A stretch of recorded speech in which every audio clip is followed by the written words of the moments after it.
ভিক্ষুকের গালে এক যুবক চড় মেরে দিয়েছে। ভিক্ষুকের গালে, বৃদ্ধ ভিক্ষুকের গালে চড় কষে দিয়েছে। প্রিয় ভিউয়ার্স, বুঝতে হবে। ভিক্ষুক তখন এভাবে বলছে উপরের দিকে তাকিয়ে, আল্লাহ তুমি তো সব দেখো, ও আমার সাথে কি করেছে।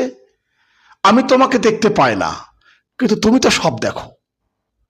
ভিক্ষুক এভাবে বলছে। ভিক্ষুক ইমাম গাজ্জালী রহমতুল্লাহ আলাইহি ঘটনাটা বর্ণনা করছে। ভিক্ষুকের গালে যখন চড় মেরেছে ওই যুবক, ভিক্ষুক উপরের দিকে তাকিয়ে এভাবে বলছে যে আল্লাহ আমি তোমাকে দেখতে পাইনি, কিন্তু তুমি তো সব দেখো, ও আমার সাথে কি করেছে তুমি দেখতে পেয়েছো। এই কথা বলার সাথে সাথে যুবক ওইখানে শেষ, ওইখানেই যুবক শেষ হয়ে গেছে। তখন আশপাশ থেকে অন্যান্য মানুষ ছুটে এসে বলছে কি হলো কি হলো।